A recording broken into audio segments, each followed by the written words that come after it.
Good afternoon, committee members and other parties of interest.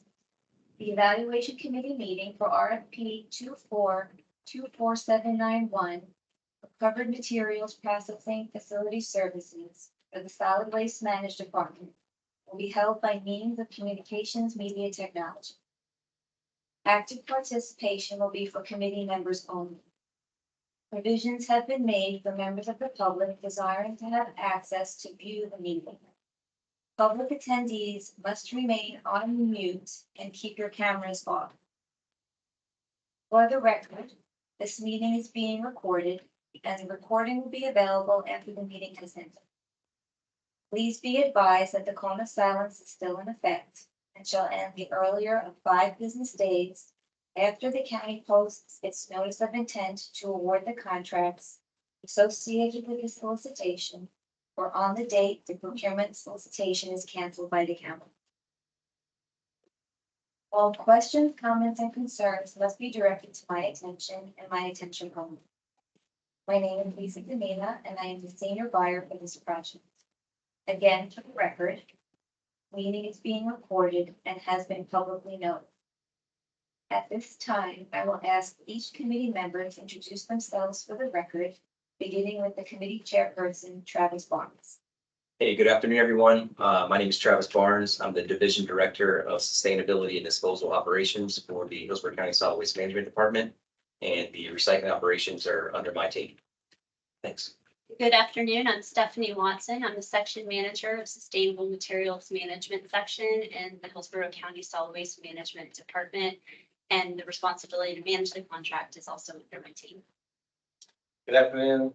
I'm John Muller, Facility Director for Facilities Management and Real Estate Services for Hillsborough County. Good afternoon. My name is Brian Johnston. I'm Division Director of Business and Support Services for the Solid Waste Department. Thank you. I'll now go around the room and have the other individuals present to introduce themselves for the record, please. Hello, I'm Michael Timpane with RRS, and I'm a consultant for the county. RRS, I should say, is a consultant for the county. Good afternoon, Damien Trammell. I am the Solid Waste Management Department Director. Thank you, everyone. Okay, so the committee will now evaluate, discuss, and score by consensus the 2 proposals submitted. Each proposal will be evaluated based on the information provided in the proposal, as it correlates to the requirements and evaluation criteria set forth in the solicitation. The proposal will be scored on the following criteria. Criteria 1, qualifications, experience, preferences. RFP form 4, 10 points with the following breakdown. 2 points for meeting minimum qualifications, up to 5 points for existing recycling facilities, and up to 3 points for records. Criteria 2, financial strength, risk assessment, and safety performance, 5 points. Criteria 3, approach to providing RMPF services, 20 points with the following breakdown. Up to 5 points for designated facility approach, including the technical specifications information checklist. Up to 10 points for meeting the scope. Up to 3 points for marketing county program recyclables. Up to 2 points for other specific information. Criteria 4, processing fees price, 65 points. This score will be calculated by procurement services and will be announced after the committee consensus scores for the other listed criteria are reported. Criteria 5, DM DWBE bonus points, 5 points. Scores were provided by the Economic Development Reviewer and will be announced after the committee consensus scores for the other listed criteria are reported. The Evaluation Committee Chairperson, Travis Barnes, will lead a discussion for evaluation and scoring. After each category is discussed, please state the final consensus scoring agreed upon so that I may record it in the scoring spreadsheet. After the conclusion of the scoring, I will verify the scores with the committee and provide the final ranking. With that, Travis, I will turn it over to you. Thank you, Lisa. Okay, so for the first criteria, we had 2 points possible for Form 4 minimum qualifications.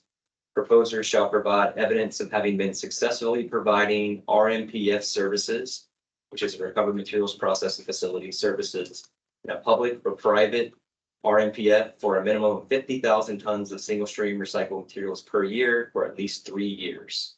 So my score on this one, well, I should say I am grading WM first.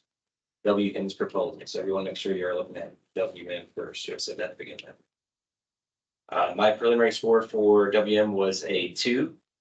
They provided evidence that they got their Reuters Pembroke Pines facility. There's over 190,000 tons of processed materials in 2023 alone. It is a single stream facility. They've been in operation for over 17 years, so they exceeded the minimum requirements. So I had a 2 for that. Stephanie? Travis, I had the same score for WM, 2 points for the reasons that you provided. Right? I have the same score based on the same conclusion that they exceeded the minimum. So, And Mr. John? Yeah, I agree too. All right. So Lisa, 2 points of the consensus scoring for Form 4 minimum qualifications. So we'll move on to Form 4 existing recycling facilities. It's a total of 5 points available. Proposers shall also provide evidence of having at least one existing RMPF capable of processing at least 50,000 tons per year and one additional existing recycling facility or other post-collection processing facility for waste diversion currently in operation. Existing RMPF means a fully operational RMPF providing RMPF services, which the proposer either owns or is contracted by a municipality to process and market program materials. Up to 5 reference facilities may be submitted, but they do not have to provide 5. It's important to note there. So for my preliminary score, again, for WM Waste Management, I had a 5. They provided multiple reference facilities, the Reuters Pembroke Pines facility, again, annual capacity of over 200,000 tons with 190,000 tons processed in fiscal year 23. It is a single stream facility, which is what our program is here in Hillsborough County.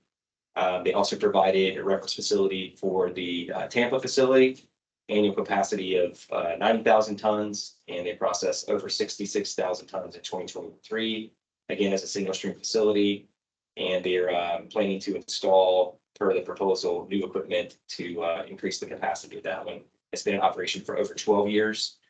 They also provided a reference for WM Recycling Brevard in Cocoa, Florida. It's a municipal customer for the Seminole County, and annual capacity of 98,000 tons. They processed 87,000 tons in 2023, and they've been in operation over 10 years there. They also provided Hodgkins Recycling in Illinois, 5 years in operation, annual capacity of 240,000 to 192,000 processed in 2023, and Elbridge, Maryland, in operation for over 22 years. So I gave them a 5 because they had stellar existing recycling facilities, in my opinion. Stephanie? Yes, Travis, I also scored WM 5 out of 5. For the same reasons that you listed. They submitted the max of 5 facilities, and all of those facilities exceeded the RFP requirement of 50,000 tons per year. Mr. Bryant? I also provided a score of 5 for WM. For the reasons just articulated. Yeah, I also saw the same examples, scored and given 5. Okay, Lisa, so 5 points awarded for the existing facilities on Form 4. We'll now move to Form 3, total of 3 points available. For the proposer shall provide up to 3 references that can verify the proposer has provided or is currently providing RMPF services for a minimum 12 continuous months of processing and marketing of single stream recyclables within the last 5 years. My preliminary score for this one was a 3. They provided their reference as Danielle Diaz, the Assistant Director of Administration in the Department of Solid Waste Management for Miami-Dade County. RRS, as our advisor consultant, had an analyst call them to seek Daniel's feedback, and Daniel ranked WM exceptional on their performance measures, which was a 3 on the reference sheet that they had. They also had a reference from Oliver Bond, who's the Solid Waste Division Manager in Seminole County, Florida. Overall, Mr. Bond rated WM very good as a 2 on their overall RMP services. He rated them exceptional 3 on meeting the contract guarantees, rated them 2 on service availability, and rated them 3 on communications. His only comment was there was a period where they weren't getting the reporting, but after it was addressed over 18 months ago, they haven't had any issues since. Their third reference was Ms. Shelby Lewis from City of Tampa's recycling coordinator. They've had a 5-year contract. Services began though in 2012 on behalf of the city, even though they've gone through different contracts there. And she rated overall exceptional with a 3. The only comment was the operations are 3, but when they do need outreach or tours, they struggle getting those scheduled with local tour person for WM. On our scoring matrix, we had a 0 for no references provided, 1 to 2 for less than 3 references or incomplete or poor references, and 3 verified, 3 references meeting the requirements. So even though there was a couple comments there, I felt that they all met the requirements, and I had us a 3. 7. Yes, Travis, I also rated WM as a 3 out of 3 points. That 3 references were provided, 2 were exceptional, 1 was very good. Also that 1 cited reporting issues and 1 cited lack of education lead to provide tours at the Eval Comm. Sure, Brian. I also created WM with a 3, with the exceptional list of references provided, nothing with the criteria of the next. Same thing, I graded them a 3. All right, Lisa, so WM gets a 3 for the last portion of that Form 4 reference. So then overall criteria for consistency 10 points. For that section, That's right. correct. Right, we're still in that part 1 though, aren't we? For the financial strength and risk assessment and safety. That'll be criteria 2. Okay, all right. So moving on, we are going to look at it for a total of 5 points available for the financial strength, risk assessment, and safety performance, including a statement of financial condition and capacity of the proposers and their financial resources to complete the work, a concise summary of the company's financial standing and sufficient evidence in the form of balance sheets, financial statements, or income statements. Also include, if any, available hyperlinks or annual reports or other things were included as references for us. Whether they provided credit ratings or in lieu of credit ratings, they provided a letter of recommendation of creditworthiness from a credit Florida bank. Whether they had a letter of recommendation endorsement from the proposer's accredited financial institution, attesting to the proposer's ability to carry out the work during the contract term. Also, whether there was any claims against its or its ultimate parent company relating to recycling processing and marketing involving more than $50,000 during the past 5 years, whether there was any criminal or civil actions for any municipal contracts, whether there was any forfeited bid or performance bonds or other bond claims, whether they were debarred by any government agency, whether the contract was terminated for breach or non-performance, and also looking into their safety performance, including their experience modification rating, EMR, as well as any OSHA violations. So my preliminary scoring for WN in this category was a 5. They have strong financial strength. They're a publicly traded company. They had revenue in 2023 of over $20 billion and an asset base of $32.8 billion. They can generate strong, consistent cash flow, and they have access to extensive line of credit. They have achieved solid investment grade credit ratings from 3 of the major rating agencies. Most recently, the company has been assigned a rating of A-, the A-2 stable by Standard & Poor's, A- stable by Fitch, and Baa1 positive by Moody's. Let's see here. The new capital requirements that they normally provide are internally financed at WM, so they use cash flow from their existing operations to fund new facilities. They also provided a Bank of America letter of recommendation, which was a strong recommendation. They had no claims against Waste Management or their Florida parent company of more than $50,000 in the past 5 years. On their safety performance, their EMR rating was all below 1.0 with a 0.92 in 2022, 0.86 in 2021, and 0.84 in 2020. Which basically indicates that compared to the averages in the industry, they were slightly more safe. And they had 0 OSHA violations and 0 fatalities within their RMPS services from 2021 to present, and that's why I awarded them preliminary 5. Stephanie? Yes, Travis, I'm going to explain my rating first and then I'll give you my points. Okay. The risk assessment, safety performance are documented. There were no claims. The creditworthiness was documented. And reports are available via the website with the hyperlink provided. The documentation to support financial condition, including balance sheets and income statements. I was not able to locate those on the website or in the proposal. I agree with Travis that the Bank of America letter of credit is strong recommendation. Again, no claims. The EMR is below 1%, which is considered good. And no OSHA claims for fatalities for the RUMP services, RMPS services. Because I didn't find information that met the requirements, I scored 3 out of 5. It's a meets requirements, but I really could not find the balance sheets or income statements. I'm open to if someone can provide those in their document and I can look at them, but my score was 3 out of 5. Okay, Mr. Bryan?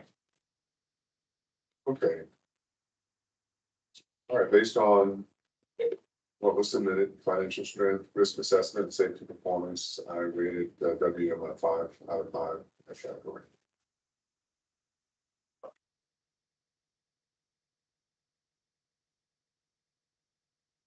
Mr. John? I'm fine with WM being a 5 out of 5 as well, based on it. I think it's noted that, from the other, we're doing consensus here that she wanted some additional information.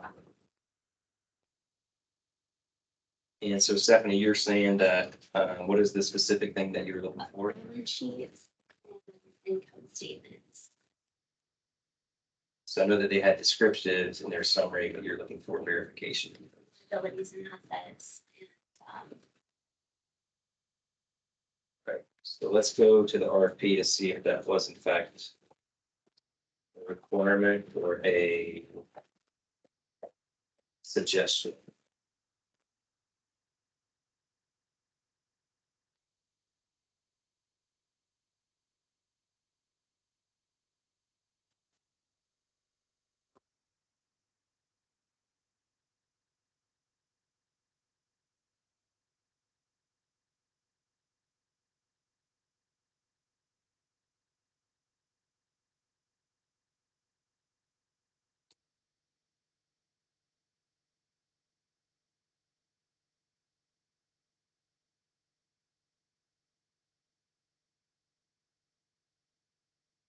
You said that the hyperlinks did not open for you, but I know that they opened, but I was only able to find the annual report. So the like, annual report did not have enough. I did not find the income statements or balance sheets in the annual report. It was more of an annual statement to shareholders. It wasn't that level of detail.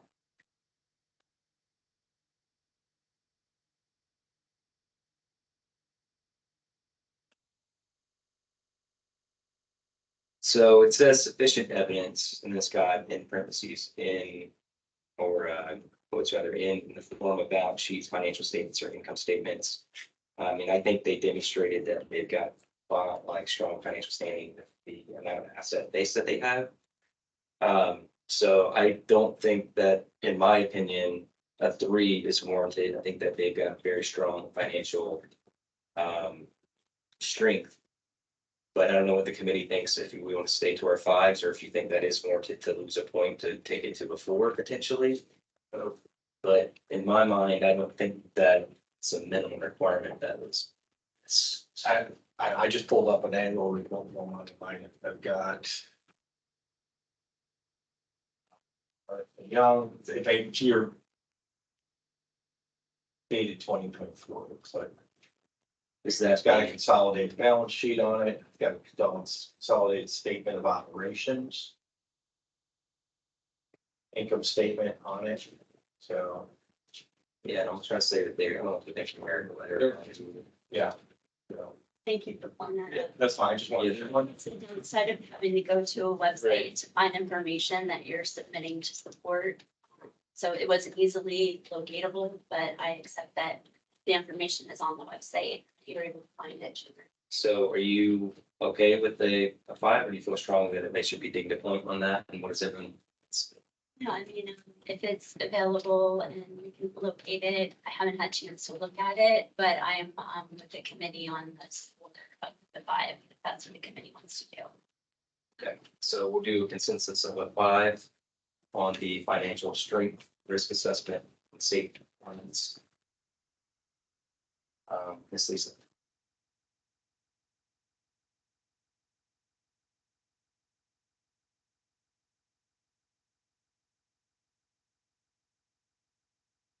All right, so we're moving on to the next category. A total of 5 points available for the designated facility approach.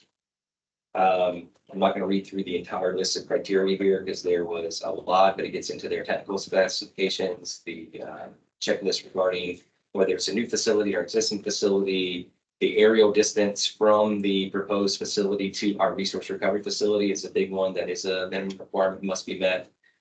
Overall general descriptions of the facility, the dimensions of the facility, their zoning designations, basically description of their square footage relevant in the building, making sure that they understood the minimum qualifications in regards to how they will operate and the proximity to resource recovery, trying to see if there was any preferred attributes that we had, elimination of matrix jobs, such as that, making sure that they had flexibility over the course of the 15-year term to adapt as the material stream changes, as well as technology advances, and a variety of other things. So within that, I gave them a preliminary score of 5, and that's for WM.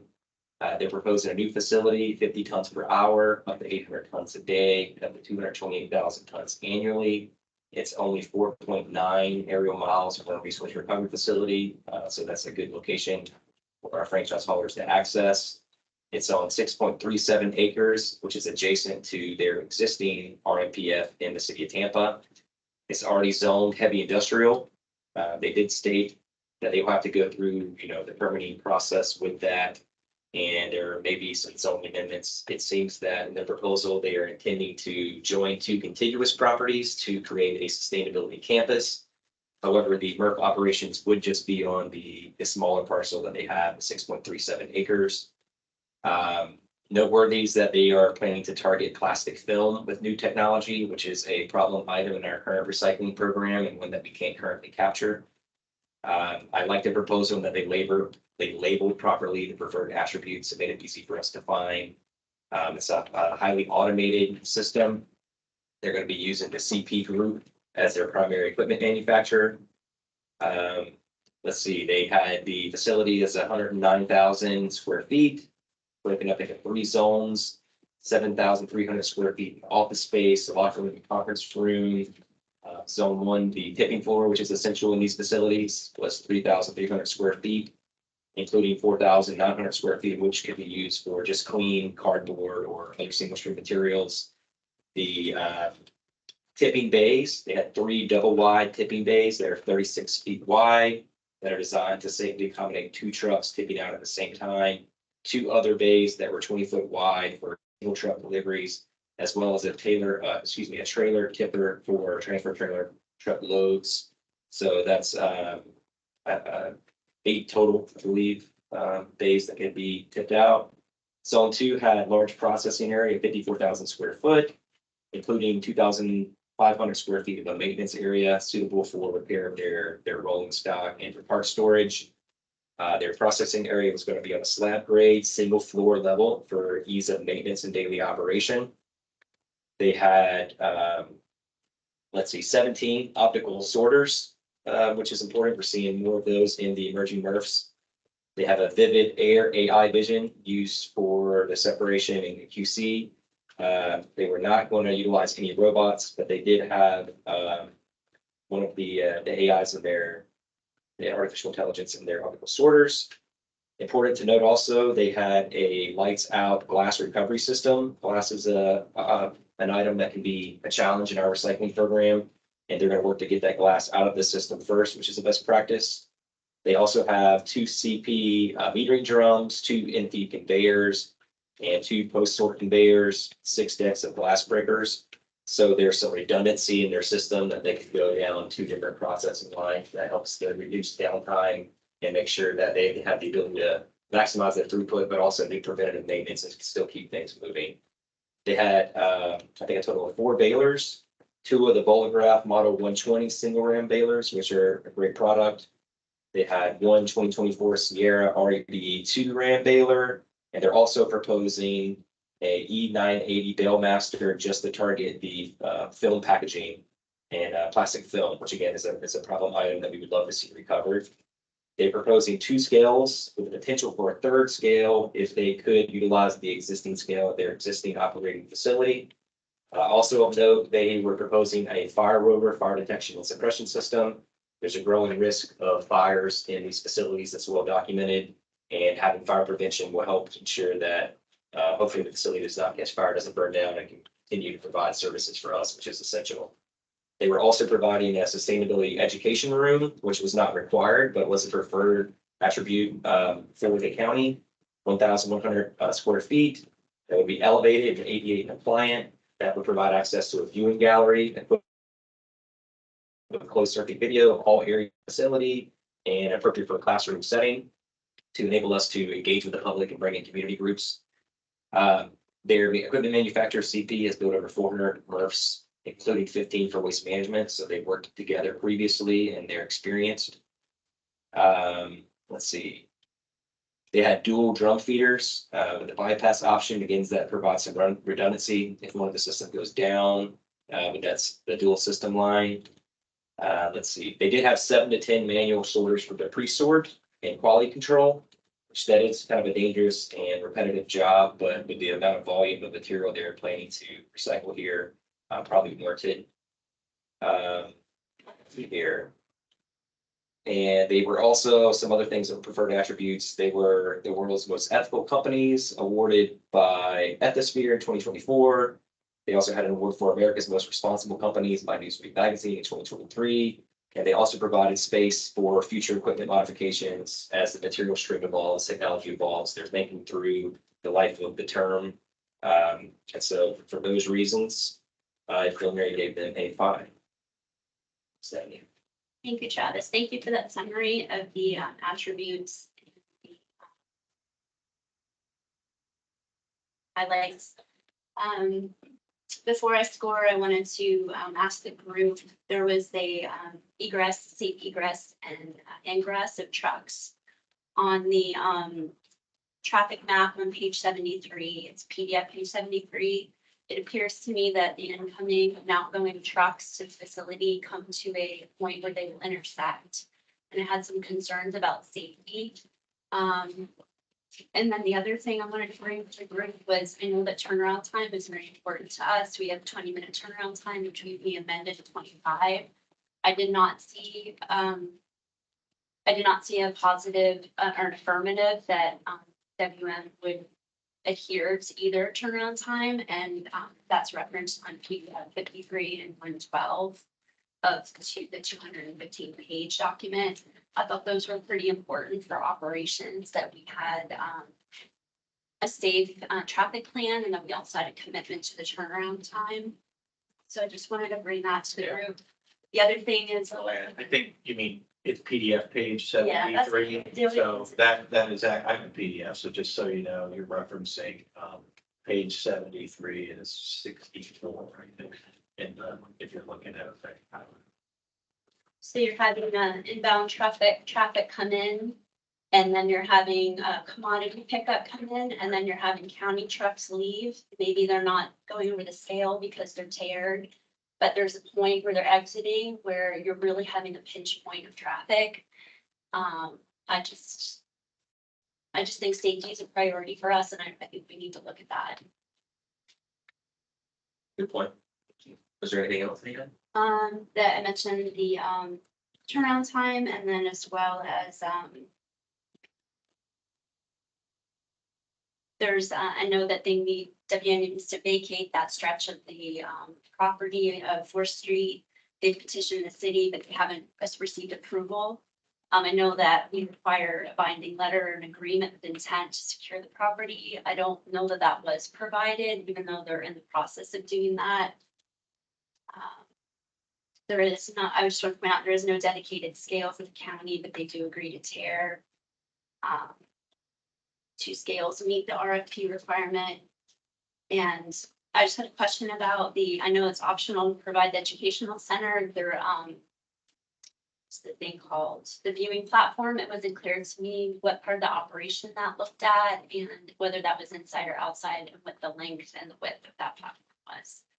Those are my main comments. I'm flexible in the scoring, but I thought that we should discuss those things. And I think that would help me score better. We talked a little bit about the vacate, Travis mentioned. Maybe I missed it. I didn't see anything about rezoning in your summary. But I did catch if it is there, but what I caught was the vacate as well. Right.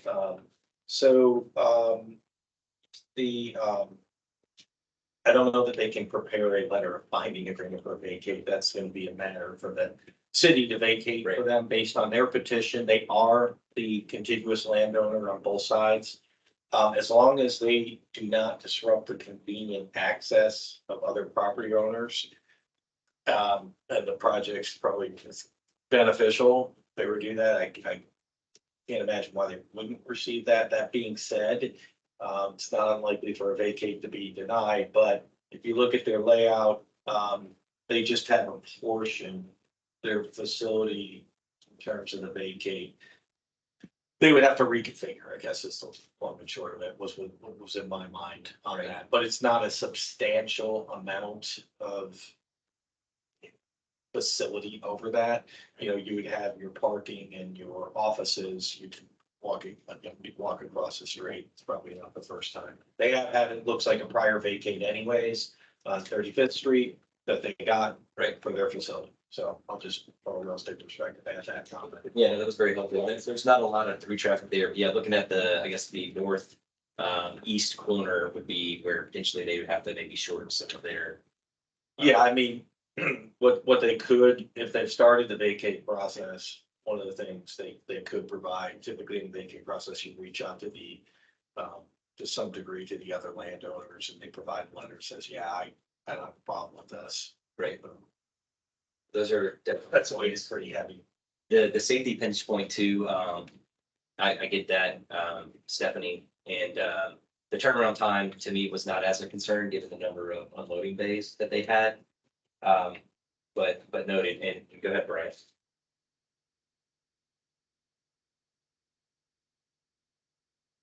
Overall, I thought it was an outstanding proposal. I really appreciated the extra addition of the education center and the explanation that went with it. I am not as concerned with the pinch points. We are talking about one of the world's most experienced companies. I do see it on paper, but for me, I don't downgrade that personally. I do have a concern with the vacation piece of it, because that kind of Sounds like else, right. It's in the middle, right? I don't know that one should downgrade either. It is worth noting though. So overall, I'm comfortable rating WM in this category with 5. What was your preliminary? I'm fine with the 5. I think, they're leveraging an existing area where the neighborhood is already got that opposition in it, industrial use in that area. So they're not creating same issue in terms of the site. They're leveraging what they have. I'm fine with the consensus. So Stephanie, what's your thoughts? Sounds like everyone's leaning towards 5. I mean, I'm not gonna propose downgrading based on others don't have concerns. I just think the traffic pattern gives pause. And I know that they talked about removing that building, the old Murph or from. I don't know if they can reconfigure, but I just have concerns about the traffic pattern. I'm fine with the consensus scoring of 5. So Lisa, we are at a 5 for that category. We'll move next one. Those were legitimate ones. Thank you for that. Okay, so now we're moving on to a maximum of 10 points that can be awarded for meeting the scope.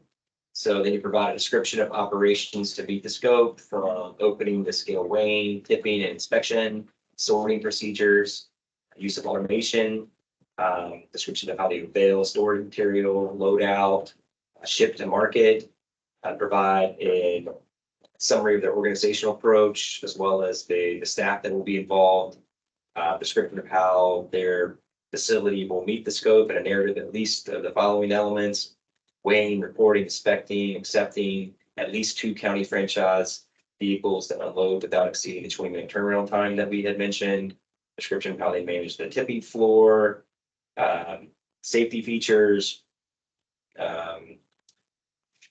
the summary of their safety plan approach, their maintenance, and how they'll manage any planned or unmanned outages, also operations plans.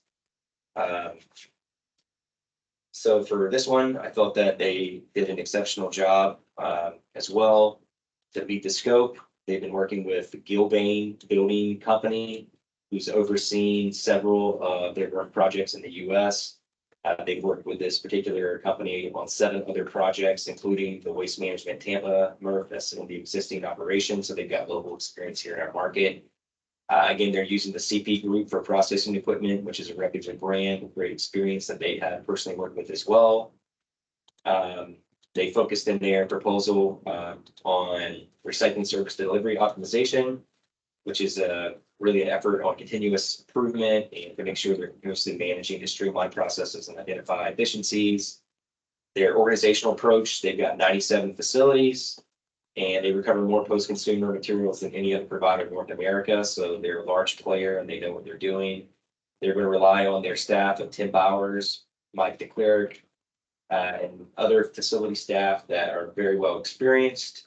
They have detailed org charts that were provided in the proposal for us to review. And again, they do know the local market and that they operate an existing facility on the adjacent site. In terms of measuring the material stream, I thought they did a good job describing how they would determine what level of contamination that we've got and appropriately use that to determine our market value. I thought they described that pretty well. In regards to outages, if they did have any unexpected downtime for whatever reason, they said that they would be able to, at their own expense, accept materials and still move them to their alternate facilities within Florida to make sure that there's no disruption in our service here in Hillsborough County, including the use of input pines or cocoa to help ensure there's no service disruption to us. They provided a safety plan summary and expressed the importance of safety throughout their proposal. Let's see. They went into some of their specifics on safety, whether it's balers, wires, lockout, tagout programs, forklift operation, those types of things. They also have the fire protection plan, which is really, really important in my eyes because of the growing risk of fires and the utilization of the fire rover prevention system. And it says that the system covers any fires on the tip floor that waste management personnel may or may not be able to respond to 24 hours a day, 365 days a year.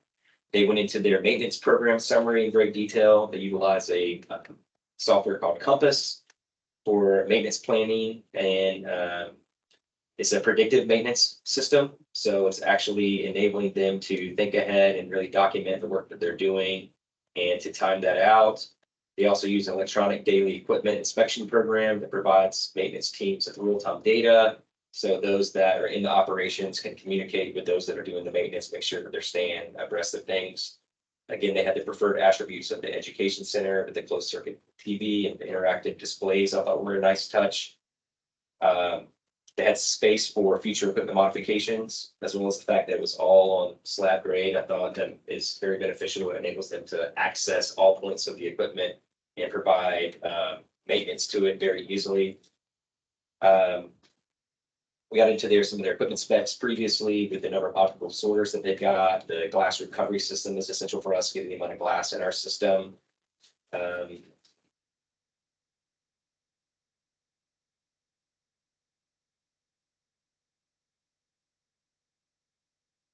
Again, they were getting into the redundancy in their system throughout with multiple balers, multiple feeder, metering drums, the in-feed conveyors, they had the post-sort conveyors. They went into great detail on the specific types of equipment they'd be using with CP. And I think they had adequate tipping floor as well as the unloading bays. So I gave them a preliminary score of a 10. Thank you, Travis, for that summary. It's very, very good. I agree with what you shared. I did have one comment for the group. WM intends to send all material through the system except for hazardous and obvious contaminated material. It wasn't clear, and this is under the reject. How rejects and process residuals are collected and stored. It wasn't clear to me what percentage is considered obviously contaminated. Is that like a threshold percentage of, you know, is that 80 to 90%? Is that 25 to 30? So that wasn't clear to me. And it was also not clear how WM intends to handle hazardous waste. I know that was important to the county, that that the proposer take the hazardous waste and handle it. And I ran a search for the words hazardous waste in the proposal and it couldn't find anything. So I don't think that was addressed.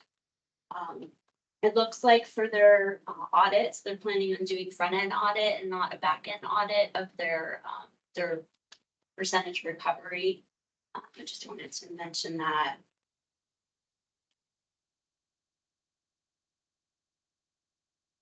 Other than that, on the business line, I know that they said that they own 263 landfills, 102 recycling facilities, and we asked for a percentage of single stream to the total business line. I didn't see that that was provided. So I just wanted to throw those out to the group just for your consideration. Can you repeat your first one on rejection?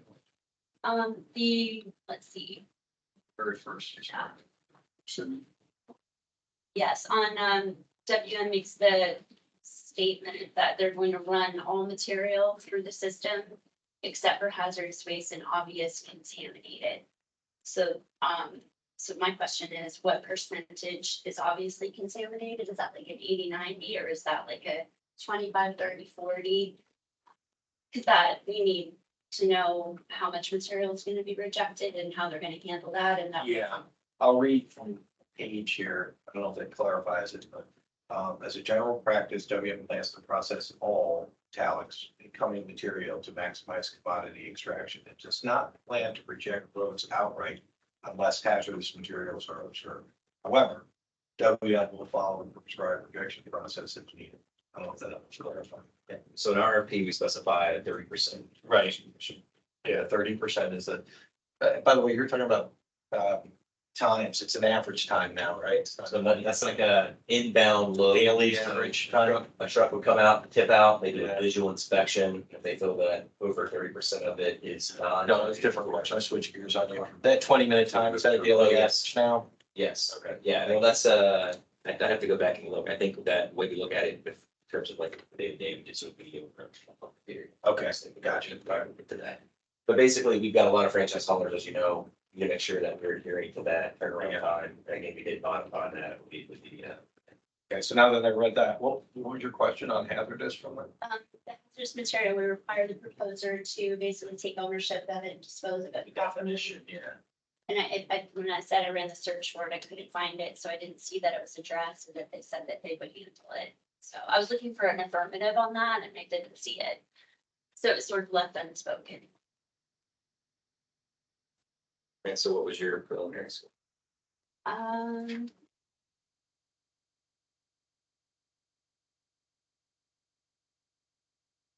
Does everybody?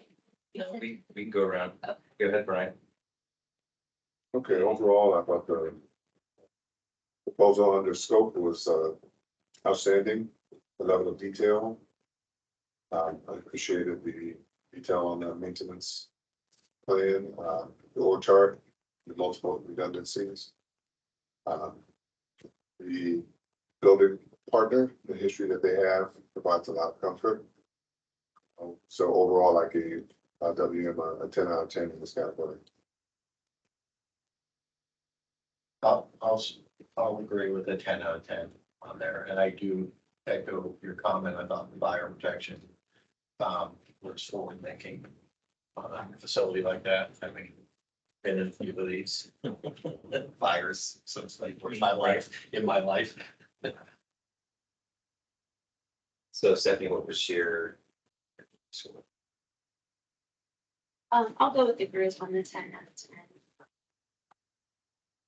Thanks, Lisa. So we are awarding a 10 consensus. And we'll move to the next category.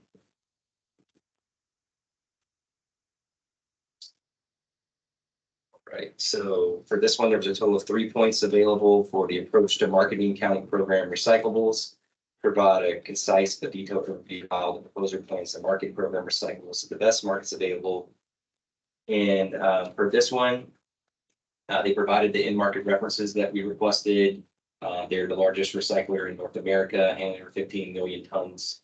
So they have a large bench of employees that they utilize internally, and over 50 employees just focused on their worldwide marketing team to bring expertise into how they leverage the commodities for the best value for themselves and their customers. The fact that they're utilizing the lights out glass cleaning system should help to improve the quality of the other downstream commodities and make sure that we can market our glass, which is important to us. All of their facilities are required to participate in standard audit programs to make sure that they're maximizing the value of the materials that they receive. So I gave them a 3 out of 3 as my preliminary score on that. So Following my pattern, I'm gonna hold off on scoring and pitch to the group on the glass cleanup. We required that glass above 3/8 of an inch be prepared for market. And WM's proposal addresses glass over 3/4 and under 3/4. So I'm wondering if the fact that they've divided at 3/4 and not 3/8 is a concern for the group.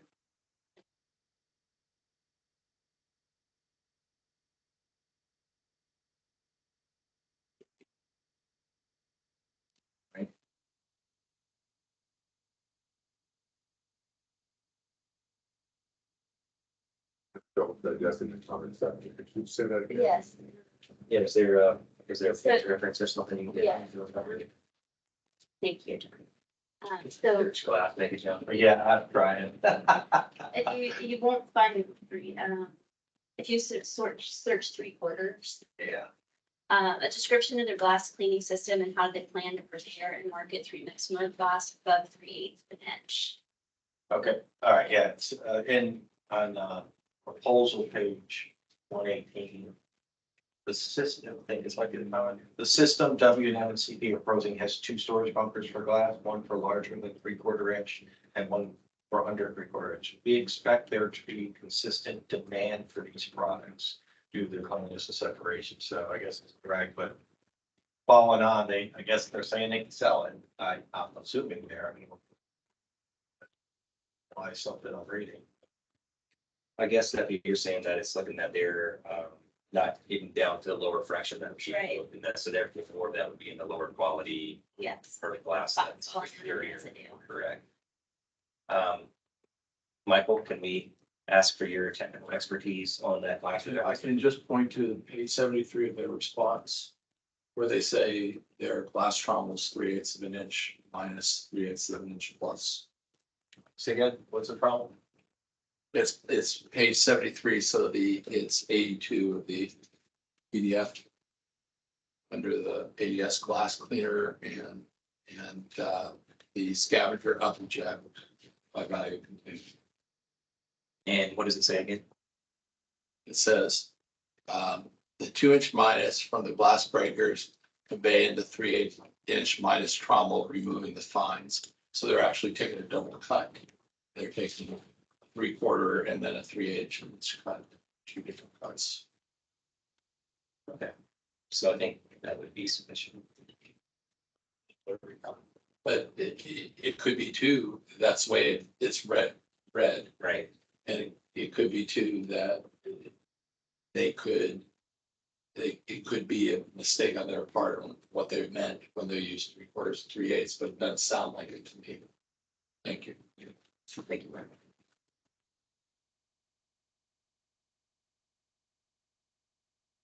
Thanks, Brian. Okay, so for marketing of recyclables, I appreciated the fact that there are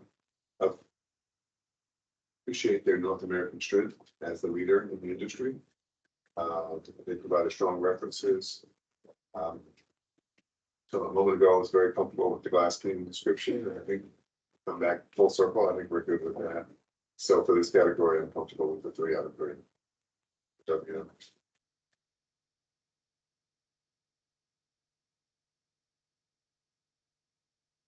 And John, Yeah, I'm comfortable with the group. I'll defer to the glass experts, but the technical experts, right? Seems, it's been addressed. yeah, I think so too. So Stephanie, what's your comfort level with that score?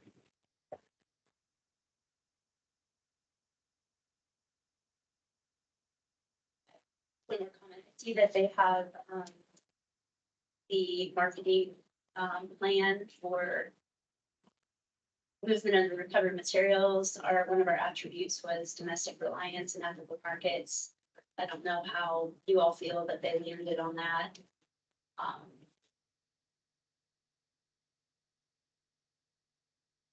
In regards to what you said, the international markets. Yeah. They seem to have international reliance on some of the commodities.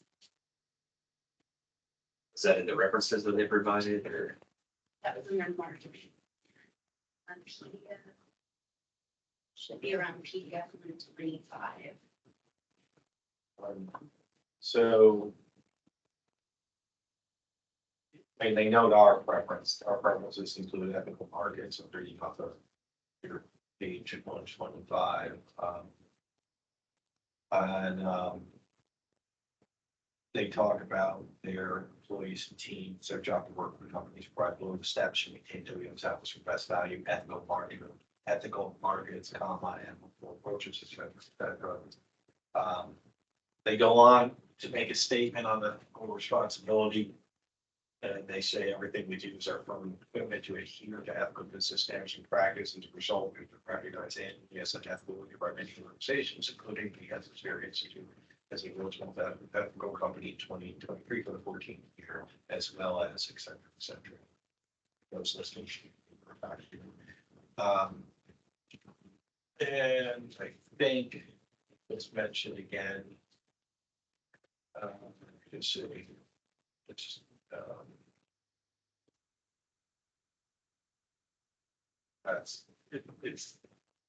just on a comment, so okay, They do have, I got in their references, they do highlight which ones are to be exported, fixed paper 54. This one, they've got septic containers, one that's domestic, one that's in Mexico.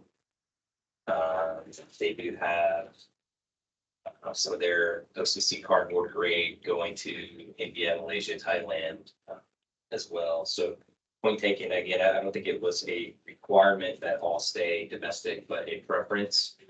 I see what you're saying with the glass descriptions too.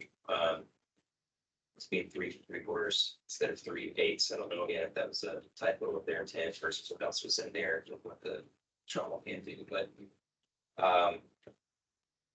we can't do half points, right? Right. Yeah, I still think that they can move the material. They've got the staff to do it. And my concern primarily would be that they have in markets that are stable and they can always move material. So again, I'm on a 3 personally. I'll agree with that. I'll agree with 3 out of 3. They provide reports back anyways on the sales, right? You got a monitoring and there's so. And Brian, you were good with 3? Yes. Okay. So Ms. Lisa, we are at a 3 for their approach to marketing county program materials. And the final category, 2 points total awarded for other specific information. Proposers planning to begin operation by the commencement date. Wanted to note that we moved that back to May 1st, 2027 to provide ample opportunity for proposers to meet that expectation on behalf of the county. And they brought a detailed summary of how they were going to achieve that. For me, this one, I was kind of in between a 1 and a 2. My concern is the vacating of the street that we talked about. To me, that is something that's kind of not entirely in their control, and it's not in our control. It's up to the city of Tampa and how they interpret that request to vacate it. I think John provided some good insight earlier in that they have an existing facility there, so it's not like any new type of nuisance property or anything that would be a problem to the existing neighbors. They own both contiguous properties. And Yeah, they need to it always helps to have a reason to vacate, which would be a project. You know, we our real estate was in vacates, you know, what's the purpose for the vacate? And so it's in there, I guess they haven't been awarded anything, so somebody maybe, I don't know if the city's doing, but they may be asking why. Right. I like that. Again, they've been working with Gilbane Building Company before. They built other MRFs in the area. They built the existing Tampa MRF, so that company knows the local market in terms of how they're gonna operate. They did say that they estimate a 30-month construction period, including permits, would be needed. So they do have time to do that. They can probably build the building and the equipment within 16 months. And so if they were awarded, they would quickly work with the city of Tampa to gain all the necessary approvals for vacating of that one street. To me, that was my only kind of concern again. So I could go up to a 1 or 2, depending on how the committee feels based on that potential concern. Thank you, Travis. I noted the same, the schedule. I do think that it's helpful that they could potentially complete by November 2026. Even though the commencement date is May 2027, so they have a little reading room there, which is good. I know they had no subs other than for the composition studies. They have the work stoppage plan. I agree with Travis. It would be more of a peace of mind if we knew that that piece of property was vacated, because the entire site plan hinges on that. So I'm with you, Travis, on I could do the 1 and 2 as well. John? What was I just want to start straight on the completion dates, they put for the schedule in there, plus with the addendum. Yeah, the addendum, we pushed it back an additional 6 months. Yes. With the intent to try to maximize competition, gives me proposals. Right, can you say that date for the record? May 1st, 2027 is the commencement date when we're gonna be rolling in the trucks and they're gonna be recycled. And because I did appreciate their schedule, which had November 26th, if I'm not mistaken. The Gantt chart. Yeah, which I thought was good that they put the chart in. You know, I hear the concern. It's always a concern on a vacate. I think the bigger question would be, can they, you know, what they, again, they probably are assuming they're gonna get it, but they could have put it on the plan had they not. I think they would shift their building and probably keep the offices and the education on the other side of the street. And eventually, after everybody keeps crossing the street, eventually they still get it 10 years from now. So I'm not as, I can't predict what will happen with it, but I'm not as, I guess, I guess maybe because I see it every day in my job and you guys don't. So vacates are done. What's the bigger concern with the vacate is are they cutting off access to another property? And because, you know, if the vacate weren't done and they go through facilities, then there's 2 ways to get somewhere. Are people going to drive through the busiest place where they might slow down, or are they going to move around it? So, right. I mean, so I'm fine. I'm not to answer. I hope I'm answering your question. Yeah, no, that's fine. I know you were. Brian, what was your thoughts, Brian? Well, for this category, I thought the summary schedule was outstanding. The detail and the way it was presented. I appreciated the work stoppage plan, the details that went with that. Love the campus idea, finding properties. I did not think much about the whole vacate issue until today, but looking at the plan, even without the vacation, that's a real word. Yeah. The appropriate word. I think we still have the exact same plan. Right. the building provides, the space provides enough flexibility. The traffic To flow. reconfigure the building. Right. And move that space and cross the street for the other facilities and for parking and things of that nature. So I think we were looking at pretty much the identical proposal, even if the vacation Yeah. wasn't even. Because correct me if I'm wrong, if they were to build a new facility, the other one is shown as potential reconfiguration or expansion or whatever. So they have. They didn't propose a secondary plans. I'm not sure what they would do if they didn't vacate, because they would have to, their trucks exit out of the vacated Right. spot. That's part of the traffic. That's the concern, is the scales of traffic flow through would be the. But they would lose that option. They wouldn't lose They that. wouldn't option because it would be a public street, so they could still exit there without any issues. And the alternate plan was to use the existing facility as a C&D. So there's a partnership that goes with the two buildings. If I'm not mistaken, the two parcels which are already vacated in the middle, they come Yes. in and out. Portion of their building, which is the new building, a small portion of it was shown on the vacate area, then the offices, if I'm not mistaken. Yes, So they would have to shift or, yeah, or reconfigure, or, they have excess capacity if I'm reading it right. Yeah, it's just getting into queuing of the trucks and stuff too. There was a lot of queuing that would be. it would be affected. altered, but not diminished. It'd be on the road instead of on their property. So. But so I think they met everything. To me, that's the only thing that, Yeah, and that's again, a good point. you would think that Tampa would have a good justification to vacate instead they own both parcels. Yeah. So I don't anticipate that they would have an issue with that. I can't think of a legitimate reason why. Again, there's not a lot of through traffic in that area. That's the only thing that gives me pause. So where were you at, Brian? I agree that the pending request for vacation creates uncertainty. However, I don't see it as much of a weekend, so I'm comfortable giving it the full 2 out of 2. And John, I will, to me, there's a lot of uncertainty in everything, right? Ones, they're not, anything could be uncertainty, and, a contract to purchase land, expansion, a zoning approval, anything. This is another one. I did not see anything, just quickly looking at the neighborhood. And like I said, it would have been helpful if, to me, what's very important is what even if the vacate isn't done, kind of the establishment that you're not restricted. You can't restrict anyone's access. If you do, you're gonna give them easement through your property. But, I didn't, none of that jumped off on me.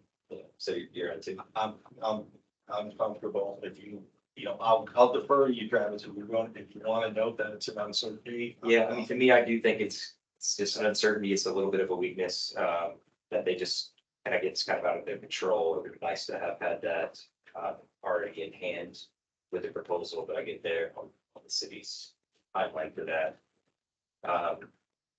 So that's where I was kind of at a 1, but again, it does meet the requirements, I think, with the site plan they provided. Stephanie, how strongly do you feel on 1 versus 2 on this? I think. And I know we discussed this, but I know we're not going back, but to me, that was more of the requirement of the binding agreement and the earlier requirements. If they didn't provide it. It's to me, it's like a contract. Like if you're in a contract and both parties are going to execute on that, that's kind of what I was looking for here. This is just a request, and then we don't know what the city's going to say. So to me, it's not like a contract with both cities agree. So I think it's more of a gray area, but I hear what you're saying, so.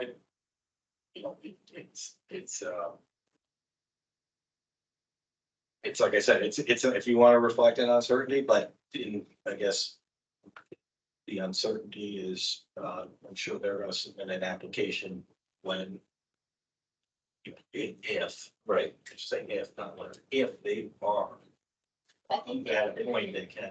Yeah, I mean, I'm trying to think if we get a vacate from, I guess they do own both properties. I think they indicated they may have started the process. Yeah. They said they're Okay. contractors. Yeah, that's not typical, where they said, well, because forget this project, they could want to expand anyways, right? Which would be, you know,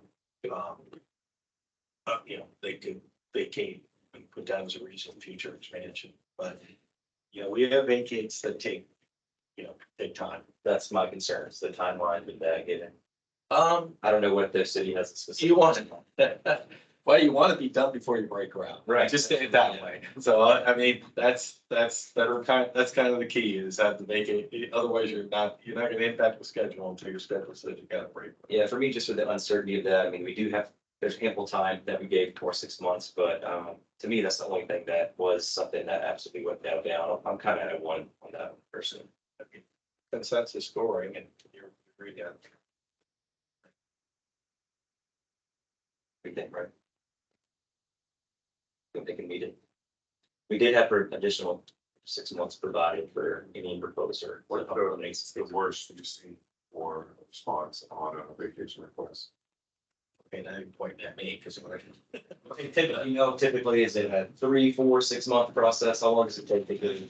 if there's issues, it can be longer, but if there isn't, it can be, it's like I said, it's a matter of processing. It's a matter of, a lot of time, most vacates is an application, a survey, you may have seen them, they'll route it to the existing departments, let's say, is there some reason, for example, maybe a reason why, I'm not saying this is the case there, but for some reason, if there was some sort of fiber infrastructure going through there, then there would definitely be questions by, say, Frontier or somebody, because, hey, running down that street is,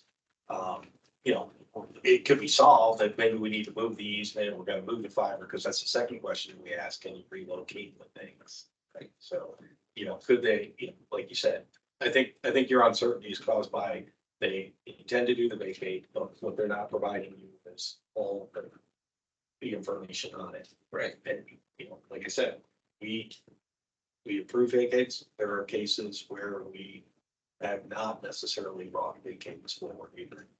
So we try to work with the people who and what they're trying to do. But, you're asking me if it's a certainty, nothing's a certainty, but it's a risk, but it's a process. They did have the appropriate zoning already, so they don't have to go through any type of zoning, which is a much more complicated process sometimes. And they are the abutting landowners of both sides that they're proposing, so that's kind of half the situation. The other part of, that can be a matter of an issue with a vacate. That goes in their favor. I know, the other, they have had a prior vacate in the area. See, between their other two parcels, there was a portion of 35th maybe that was vacated. The north-south one.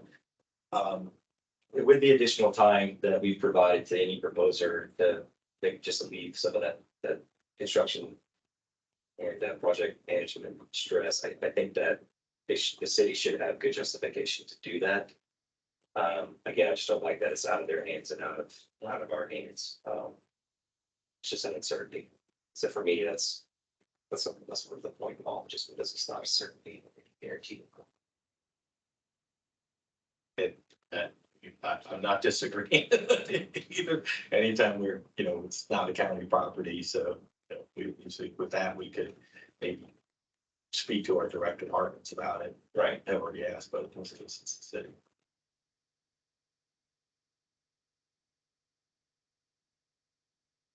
That said, they did have good detail on all of they're intending to make the original timeline. And they demonstrated that they could do that, just the vacation is the only thing that's out there. So if we're assuming Tampa, could get that done, even take their time with it, they'd still have ample time to meet that. So that alleviates some of the uncertainty to me, really, that they were on pace to potentially meet our original timeline. So I'm okay with the two for that, because they had great detail and all the rest of how they're going to do it. They worked with the team extensively. Again, that team that they worked with Gilbane built the existing facility, so they've got local knowledge here working with the city and getting things built. All of that, I think, is definitely strong. So I'm okay with it too. I think that with the additional time that we've given them, it should not be a problem. I can't think of a good reason why the city would not want to see growth in that area when there's not a lot of through traffic on those streets at all. It's not a major arterial road whatsoever. Yeah. So I'm okay with it too. Stephanie? Yes, I'll go with 2 out of 2 if that's what the group wants to be for consensus. Because it is a small stretch before that, and we're talking about too. It's not big at all. Okay, Miss Lisa, we're going to settle on a 2 for the other specific information. So I believe that's all of ours for WM.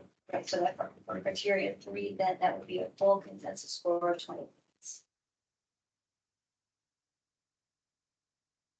Okay. So I think you do the pricing and the WE at the very end. Yeah, there. Yeah, so yeah. Thanks. So let's do, we'll move on to balcones.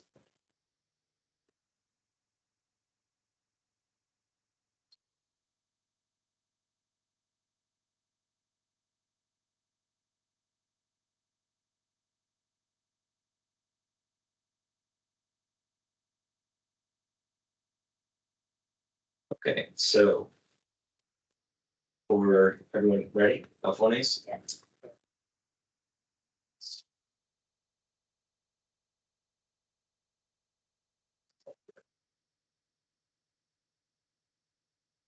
Okay, so the second proposal we received was from balcones. Again, the one we're looking at now is a total of 2 points for Form 4 minimum qualifications. Proposer shall provide evidence of having been successfully providing RMPF services and a public or private RMPF for a minimum of 50,000 tons of single stream recyclable materials per year for at least 3 years. I gave them a preliminary score of a 2. They provided evidence of the Sarasota, Florida facility, annual capacity of over 120,000 tons, process of 104,000 tons in 2023.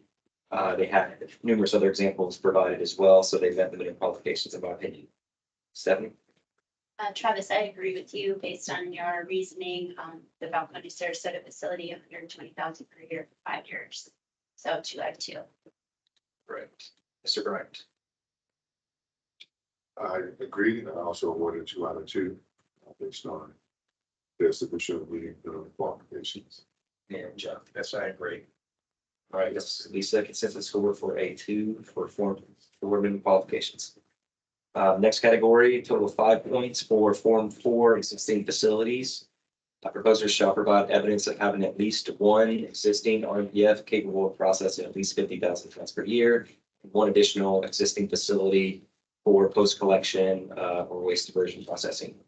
Currently operation, up to 5 references could have been provided.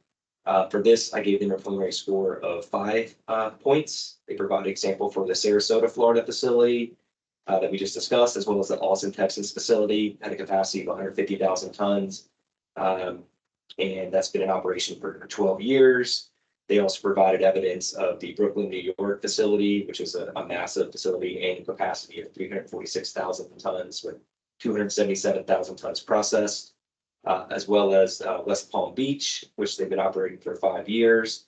An annual capacity of 108,000 tons with 93,000 tons processed. And they also provide an example with Phoenix, Arizona, operating a single stream facility, began operation in February of 2021, over 92,000 tons processed in 2023 alone. I also noted that they had some of our preferred attributes. They have demonstrated continuous investment in the existing facilities that they have. And so I rated them a 5 out of 5.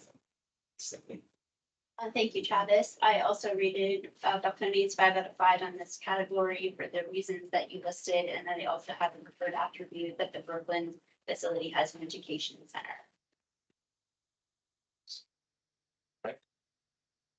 Yes. For balconies, but they provided great examples, Florida, Texas, New York, outstanding, love the education center there. Based on their submission, I scored balconies a 5 out of 5 in this category. Mr. Jones? Yep, I would agree. They provided examples for single stream and a couple dual stream, but they still have all capacity. Okay, Ms. Lisa, consensus score for a 5 in that category for 4 existing recycling facilities. The next one is for 3 points, 4 and 4 references. Proposer shall provide up to 3 references that can verify that the proposer has provided or is currently providing RPF services for a minimum of 12 continuous months, processing and marketing single stream. My preliminary score was a 3 for this. They provided a reference for Ron Romero, Assistant Director of Operations for the City of Austin. Mr. Romero ranked Balcones 3, which was exceptional. He said Balcones is great to work with and very transparent, which is something that the City of Austin looks for as they look for vendors. They feel like more of a partner than a vendor. I thought that was a great compliment. They also provided a reference for Eduardo Rodriguez, Public Works Operator, City of Phoenix. They had recently started service with them in February 2023. He also ranked Balcones exceptional, the top rate of the 3. And the quote was, although their contract is fairly new, they've been really good for them. They've been very communicative. When they have maintenance issues, they are quick to communicate and quick to find a solution. They also provided reference for Raymond Shower with the Solid Waste Collections Manager for Solid Waste Authority of Palm Beach County. He also ranked them exceptional and said he manages all their operating contracts for the MRF. Has so far, they've set the standard for what they expect. I thought those were outstanding references for a 3. Stephanie. Thank you, Travis. I also rated Balcones 3 out of 3 in this category. I also noted that all the references were verified and exceptional for Austin, Phoenix, and Solid Waste Authority as well. Super. Right. For this submission, I was impressed with the comments on their partnership in the area of maintenance. References in Austin, Phoenix, and Palm Beach. Absolutely, definitely qualification. So I scored a 3 out of 3. All right, so we are now moving to the category. Sorry. I'm 3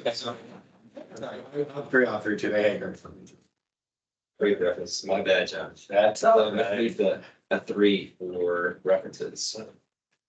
Now we will move on to the next category, financial strength, risk assessment, and safety performance. Before you want that, Yes. I just want to say that the total then scoring of 10 points in the category criteria. Correct. Okay, so we were again to evaluate their financial strength, risk assessment, safety performance. They provide credit ratings or a letter of credit worthiness from a credit Florida bank. If they did not do that, letter of recommendation from a credit financial institution, make sure there was no claims against it or its parent, ultimate parent company of involving recycling processing of more than $50,000 over the past 5 years. No criminal or civil actions for any municipal contracts by a municipality or other public sector agency against the proposer. No forfeited bid or performance bonds or other bond claims.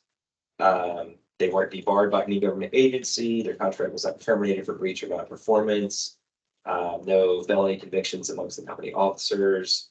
And also looking at their safety performance, make sure that they had a solid experience modification rating and no OSHA violations or fatalities.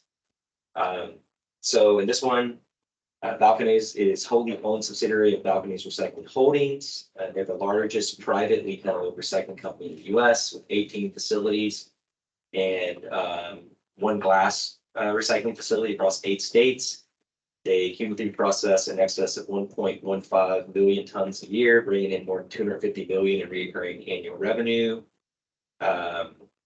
They are owned by closed loop partner Circular Services, which is a circular economy investment firm. Parent company guarantee provided by closed loop partners was evident in their proposal. They had a letter of recommendation of creditworthiness from one Florida bank, which met the requirement. In lieu of a credit rating, the letter of recommendation endorsement was provided by Plains Capital Bank was strong. So they've been a client for over 20 years. They provided evidence of their insurance and proposal bond. Again, no claims against Balcones or their parent company. No criminal or civil actions. Had not forfeited a bid or performance bond.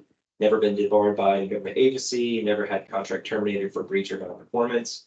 no current or prior bankruptcies and no felony convictions, 0 OSHA violations and 0 fatalities in RPF services. In 2021, 22, or 23, that was all exceptional, had them as preliminary. Stephanie? Thank you, Travis. Agree with what you just shared. I also awarded or gave Eval Comm 5 out of 5 points, and the financial strength, risk assessment, safety performance, they were all well documented. They provided documentation to support credit worthiness that you mentioned, a letter from Florida Bank, and their financial condition, including the balance sheets. They had no claims, and their EMR rating was 1.1, 2021 through 2023. So 5 out of 5. Mr. Burns? Yeah, they did a good job of demonstrating their financial strength. Their facilities, their creditworthiness was properly documented, including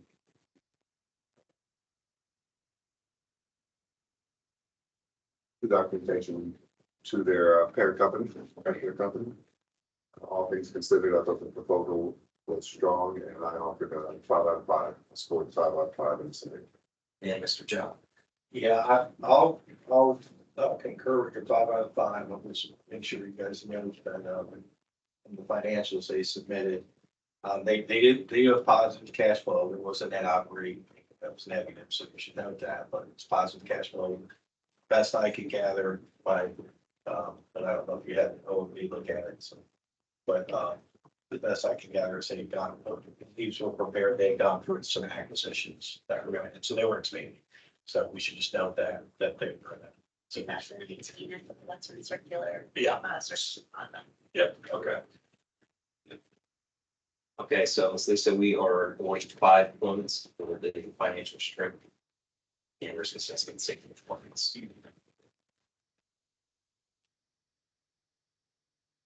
Okay, so we are now moving on to a total of 5 points for their designated facility approach, including their technical information checklist, making sure that they were offering prime capacity for the county, looking at whether it's a new facility, the aerial distance to the resource recovery facility is important to note. These existing zoning designations, the type of equipment they're going to be using, adequate square footage in their facilities, make sure all that was described appropriately. And I thought this was, again, very well written. They proposed a new facility. It's only 5.6 aerial miles from a resource recovery facility, which is a great location. Let's see, it's an 11.5 acre site. It's already zone manufacturing, so material recovery facility is allowed by right in that zone.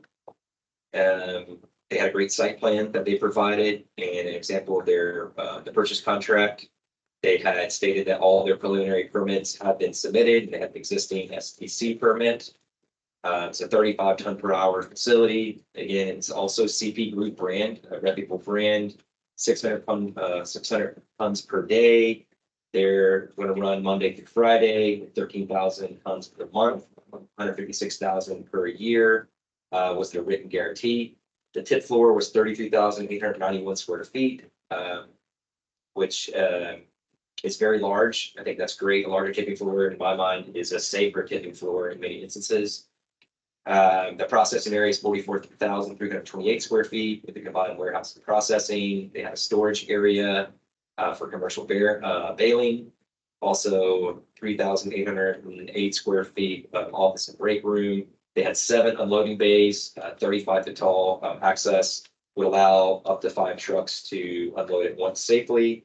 They had 3 scales, with 1 designated specifically for the county, which I thought was fantastic. We've got a lot of our franchise haulers, and having 1 inbound scale specifically dedicated to us, we're helping sure they meet that turnaround time that they have.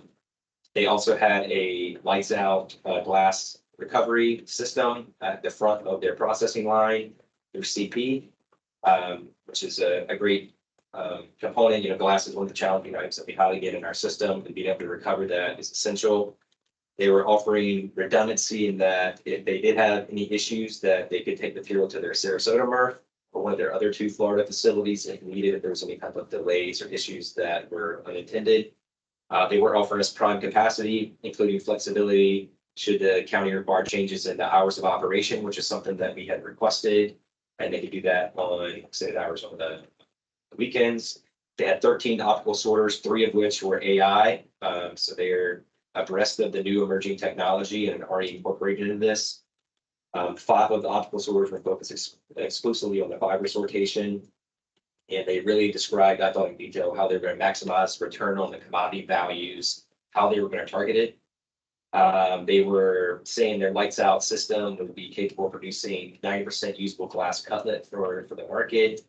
They also had the last chance sort line, which I thought was impressive. It increases their recovery rates of all the items, basically enables them to have another chance at getting any mistargeted items before they go into the residue line. Also important to note, they don't own landfills, so they have every bit of incentive to make sure to maximize recovery of everything that comes through their facility. They had a history of reinvesting in their existing facilities with new retrofits and new technology, which I would hope they would continue to do if awarded our agreement. They are pursuing flexible film packaging, and were awarded a $1 million grant to install that in San Antonio. So they're going to be having some experience with doing that, incorporating it in their facility here, which is another important need for us that wasn't a requirement, but is definitely a preferred attribute. A detailed traffic plan that was very safe, in my opinion, with the dual inbound scales, one of which was specifically for us, as well as a dedicated outbound scale. So in terms of safety, I thought that was fantastic. They also mentioned that the use of a material handler instead of a wheel loader, which would help reduce some of the risk of accidents and collisions at the site, which was, I think, well noted. They, again, I talked about the last chance sortation that they had. They noted an average operating uptime of 95% for their system, which is fantastic.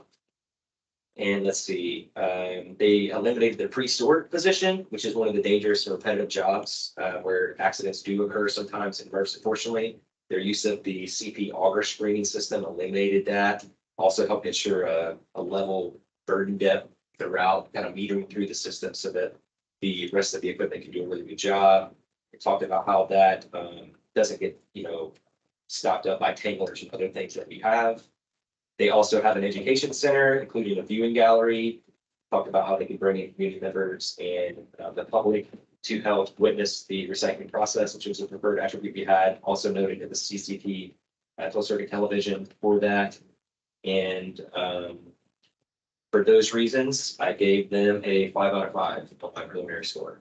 Where you move on Yes, on the site, did you look at their sales contract? sales contract for the land. Yeah, the one other thing I didn't hear you mention is a brownfield site for that. Yes. Since we talked about the vacate, I just want to be. It looked like it was drill welding, like drill cutting. Drill billings. Yeah, it's not, listen, brownfields can and should be redeveloped. I just want you to know that in that sales agreement, they talked about the being reported, Scott Stromer's way that allow those record. So the brownfield site, just, that was in the contract. I just wanted to point it out if you hadn't seen that. No, good. Anywhere. So the only reason I asked. You're talking about and go with your stuff. Yeah, no, that was really it. I thought there, location, got like, all same things. I noted all the same things you did.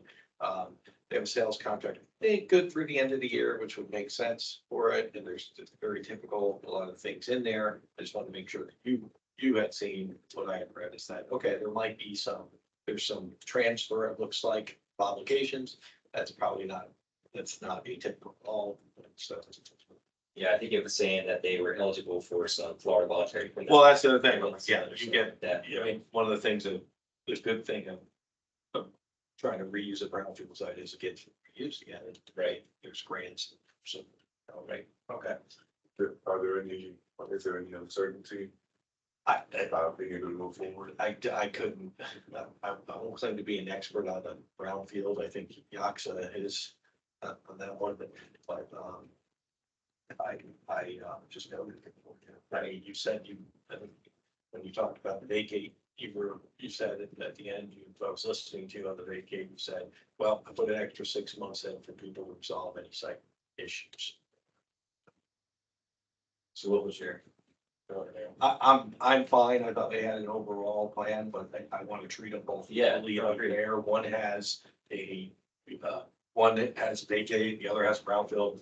My mind, when I read these, I said, all right, as I was alluding to, both of them are going to, nothing's perfect. Both of them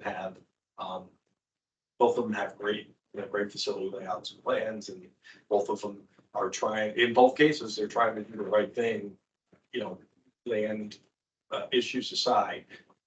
They're not trying to take a virgin piece of green land in the neighborhood and turn it into Right. a site, which is of great interest for us not to do. Right. Right, we want these facilities in the right place, so. Right. Good point, John. Thank you. Seth? Okay. Travis and John, both great points and comments. I'm gonna try to pick out from my notes something that hasn't been said yet. I know that they have permits submitted and under review. I believe one of those might be, they were like environmental permits. I saw a strong commitment to our, original RFP requirement to 20 minutes turnaround time. So there was a commitment to, they thought that they could meet that and be significantly below that. And that was related to the priority access for county vehicles and the dedicated scale. And then ability for 5 trucks to unload at once to the floor. One thing I did not know, not to say your plan as well, but they also had a fire river thing. I started, They had a fire river. Oh, they did have fire they river? had one as well. Okay. Yeah. The facility size are 2.5 times the county's current need. I know that they are under, as John mentioned, they're under contract for the property, and it looks like it's maybe final 30 days after inspection, which looked like, as John mentioned, it's in the fall. I think Travis mentioned the tip floor size, the ample size of the property and the building for vehicle maneuvering and equipment storage. The 3 scales exceed the RFP requirement. Maybe we'll get into this, but I thought that they fully met our attributes. I did a summary of that if you want to get into that.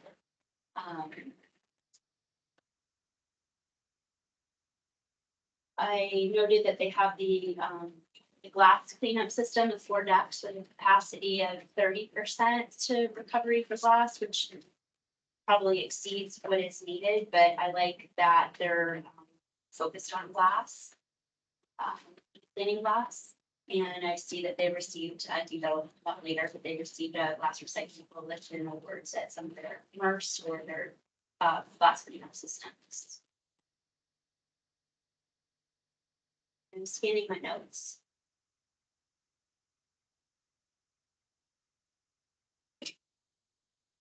I also note that their San Antonio project was completed 45 days ahead of schedule, which is a good track record for them.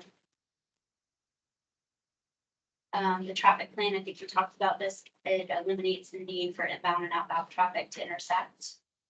It seemed like a very safe plan, I think Travis mentioned that.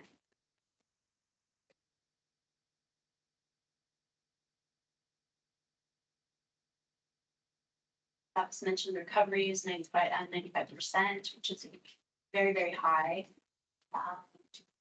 And willing to adjust to meet the county's needs for material stream changes.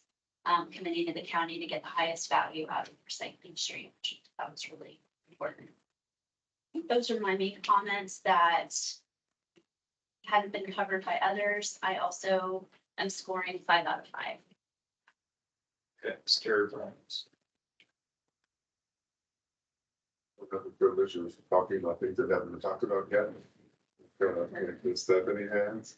I will say that I thought the graphic plan was excellent. Space available, reached very well. I was impressed with the 95% uptime serving the facilities. The distance is ideal. The equipment detail was impressive, including nautical sorters, high and film packaging, which is a plus. I like that the zoning is in place already. Very strong existing construction partner. I really like it. 1 dedicated scale. 3 available, 1 dedicated to the county. And of course, the redundancy with Sarasota being so close is a wonderful option also. Of course, the education center is a plus. And fire over in my mind is a must. So I give them a 5 out of 5. John, you want the 5 as well? Yeah, I'm good. Thanks. So Miss Lisa, for the record, 5 out of 5 for the designated facility approach. Okay, so we are moving on to a total of 10 points available for meeting the scope, description of their operations, to meet the scope from opening, scale weighing, tipping, inspection, sorting procedures, use of automation, baling, storage, loadout, and shipment to market.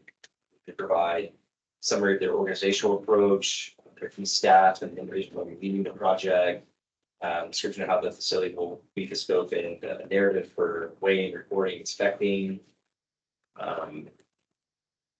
their safety plan approach, how they were going to deal with outages.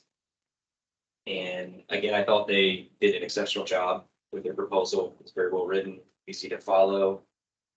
They have a strong, dedicated commitment to maximize recovery, and that they don't own landfills, and they're a recycling only facility for over 30 years. So they've got experience. They provided a detailed organizational chart with experienced staff. John Hansen and Mr. Eric Connick, both are senior leaders that have global experience in Sarasota and would be involved in this project. They have use of the CP equipment, again, is noteworthy, and that it's quality processing equipment. And they thought through how that equipment will flow. I thought all of that was well detailed. I like the partnership with Closed Loop. I think that offers some abilities for them to exceed and to bring in new partnerships to potentially leverage things for the county that could help us to target other hard to recycle materials in the future.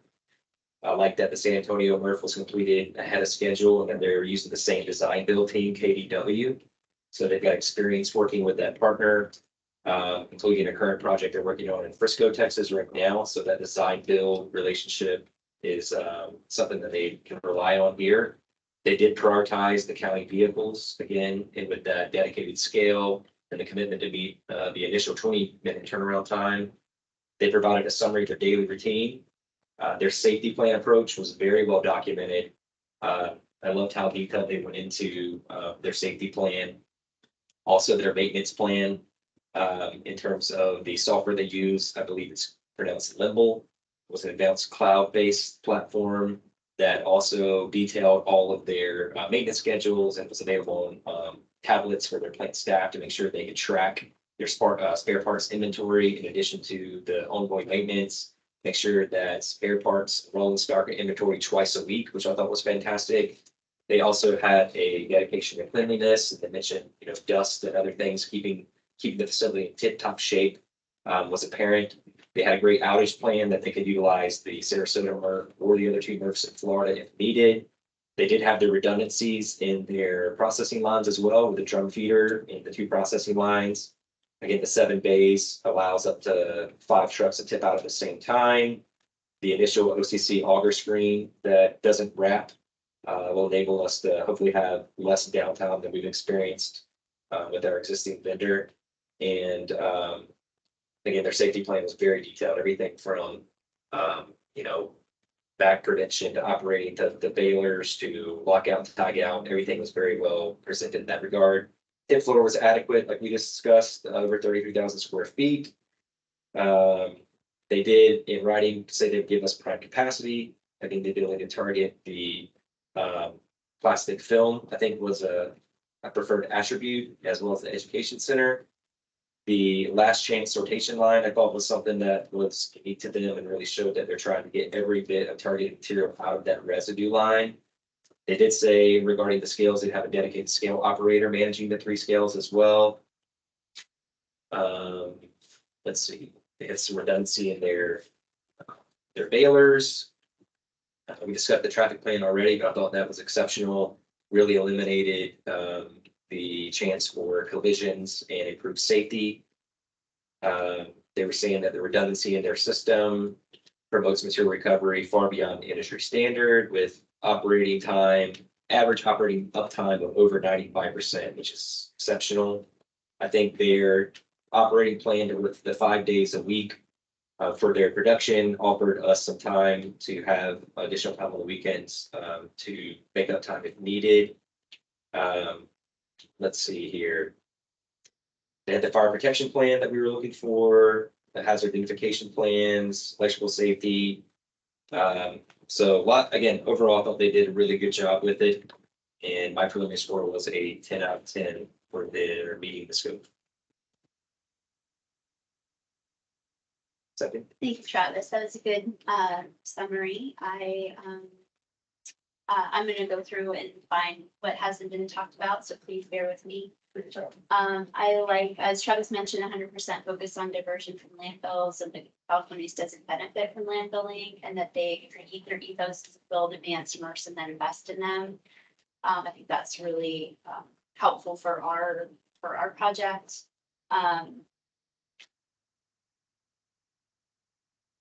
The team for the Hillsborough County MRF would be one existing operations manager, and then they would hire their staff and onboard their frontline employees. I like the fact that the team is coming in when the facility is new. I think there's a lot of investment there when you're hiring, and someone could say, I opened that facility. So I think that's an important point.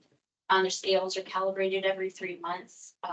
Their weight ticket system has a backup plan. Their tip floor allows transfer trailers to pull through the tipping area without having to reverse, which is important for safety. They exceed the minimum tip floor door height. And we mentioned they exceed the minimum of 2 county vehicles unloading at once, which they have the ability for 5. Travis mentioned the rigorous daily cleaning. That's really important to prevent fires. And I think that's a really great compliment to the education center that they are proposing, which is an indoor viewing platform that is viewable. The operations are viewable from 1 1/4 sides of the facility. So that transparency of seeing operations, the public coming in, that rigorous daily cleaning is really going to make that facility shine. It sounds like the preventative maintenance program, with their staff ability to create work orders right there on tablets, it's going to allow them real-time ability to respond to maintenance. They've got regularly invest in scheduling equipment, upgrades and replacements that would partly into seamless service. For us, their litter's mitigated by an enclosed building, and it's collected once a day for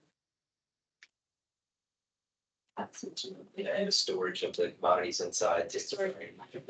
yeah. In the ability of, they're not able to operate, they said that they can transfer to their Sarasota facility.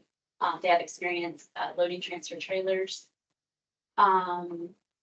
It's great that the residual is going to be removed, sorted once more from this material, and then loaded back into the compactor. That really shows attention to recovery and meets our goals. Their hazardous waste, they said that they're going to manage it. Any incoming hazardous waste is going to be managed according to their health and safety program. They have a hazardous material communication plan. And they have an audit protocol for auditing their process. And their audit of the material recovery is a back-end process. So they're going to clean the entire system and run the material through and then measure recovery, which is a huge commitment to be able to shut down their process and measure what their recovery. It really shows a commitment to recovery. Agreed. Good point. So I also agree with the 10 out of 10 points for counties in that criteria. Mr. Bryant. Okay, a little bit of repeating what stood out to me overall, but the scope is very strong. Large tipping floor provided safety and flexibility. Staffing plan was well detailed and articulated, along with the equipment details. I still think the association with closed loop is very strong. Did a good job with the safety plan, and I really like the 5-day work week, which provides flexibility for expansion or recovery when there are issues. So I scored a 10 out of 10 in this category. So I'd say it's important to note that with our facility, with our current franchise hauler, they will have to accept material on 6 days a week, but we don't require the processing 6 days that you're not to accept it. So I think you guys covered all of it.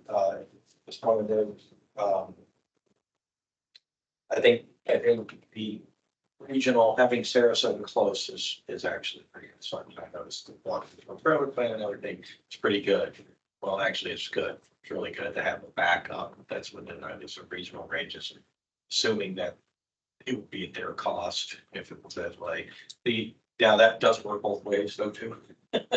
So I think I heard, just want to make sure we have a priority. So for some reason Sarasota had a hiccup and they were bringing things up here. It doesn't interfere with our operation. I'm sure it's vice versa. But I would note that that kicked out of me of all the points is the redundancy, which I mean, I don't know, like major, you have flood, you can have anything, you have something that interrupt your operations.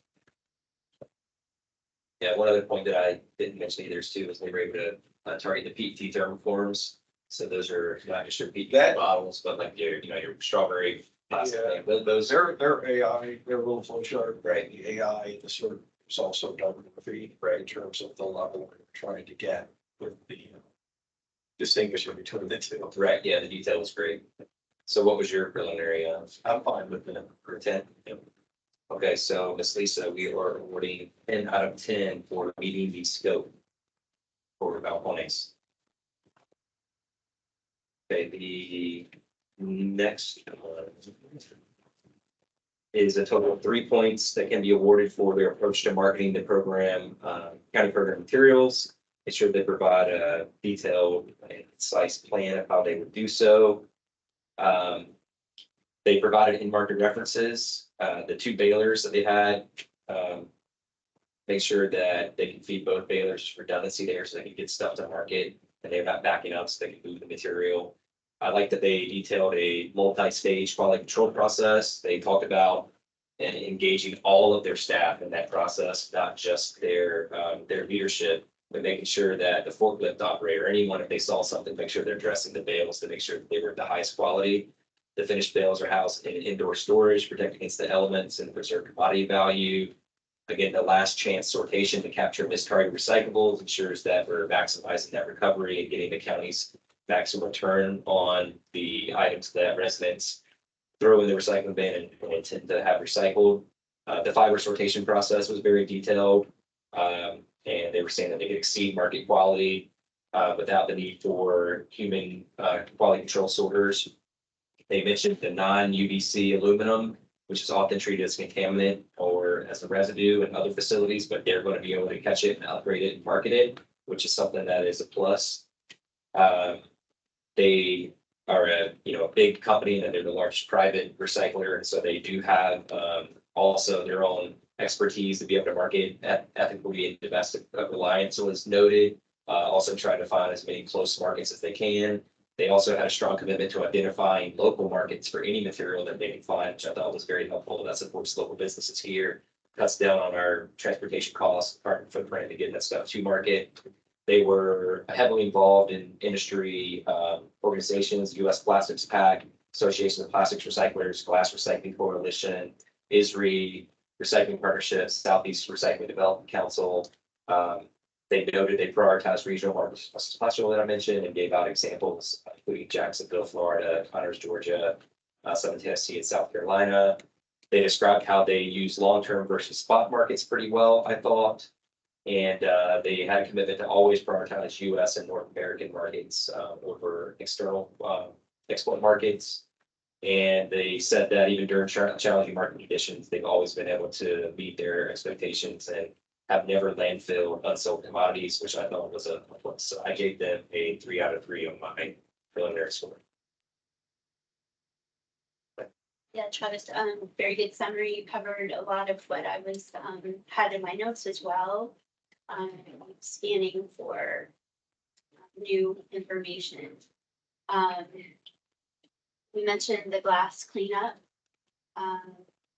that their breaker system exceeds 30% of the total material fed in the system, well above the estimated cost composition of glass. present in any residential stream. It allows for surges in material compositions, which fluctuate seasonally and results in glass, making it to the glass cleanup system, less gas flow going through the fiber screens and damaging downstream equipment. And this has earned Balcones Glass Recycling Coalition certification gold level. And they said, and they made that note, even though the money outcome is rarely positive, that they still do it, which I think says a lot. And I know that they received the gold and silver certifications, but I think they ended up receiving both gold certifications for two facilities.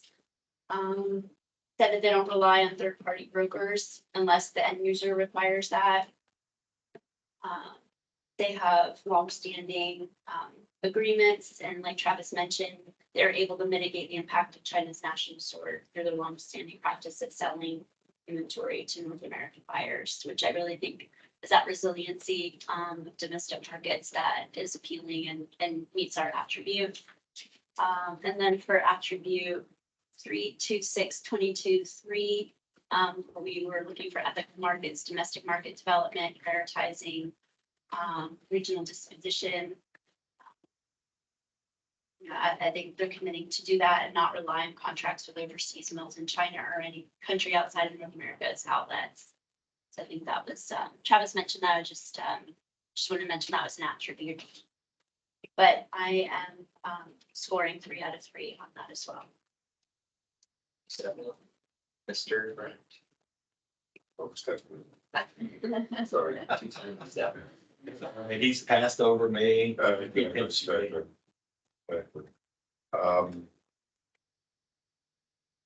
Any other things that I noted were mentions, a couple that standed out to me. First of all, there was an outstanding marketing plan.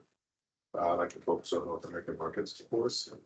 The storage plan, you know, and focus on maintenance of the bales, preserving the value. Type of focus I thought stood out. The entire quality control procedure. And then of course the glass marketing plan is outstanding. It's getting kind of ties back into the partnership. And it's area facility, so I scored 3 out of 3 in this area also. I'm 3 out of 3. I think you mentioned closed loop, which kind of closes the loop, but whole circle, which is I think it's not. Famously, so we were consensus for a 3 on their marketing approach. They're moving on to total of 2 points can be awarded for other specific information. Proposers plan to begin operation by the commencement date and fulfill the requirements for a capable design facility. For this one, it's noted that they're using KDW for their design build team, who they've worked with before, including on the Austin to San Antonio MRF, with the San Antonio MRF being completed 45 days ahead of schedule. They had a commitment to meet our original timeline for the operation of November, which they were saying they were going to use that time to optimize their performance of their equipment. I thought the staff they have in place with local experience would definitely be able to do the job and demonstrate they can do that with the Sarasota facility. They had a hiring plan where they said they would hire staff, many staff, 12 months before operations so they could do rigorous training, including key positions for the general manager, operations manager, maintenance manager. Report to Brett Odebrand, their senior VP of operations. Then they'll have other key staff complete rigorous 6 months hands-on training with Balcones management in their Austin and Sarasota MRFs. So I like that they're going to hire people, get them into their other facilities so that they're learning it. They had a strong focus on their frontline staff having a 30-day onboarding before their commissioning of the system, where they're shadowing staff at other MRFs to learn the jobs, focusing on safety. Again, in regards to the property, it was zone manufacturing, so MRF is permitted by right. I did note here, John, what you said, that they did have the brownfield remediation agreement with the EPC that was dated October 22nd, 2020. And so when they purchased that property, they will resume or assume rather the cleanup efforts that are required for that. Although it did note that they were eligible for Florida voluntary cleanup tax credits. Again, I think taking a somewhat blighted property and converting it into something that is going to be an environmental focused facility where the public can go there and witness recycling firsthand with their education center. It's all positive in my mind. The detailed site plan was great. The flyover I thought was a nice touch. It helped us visualize what it would look like with the traffic flow.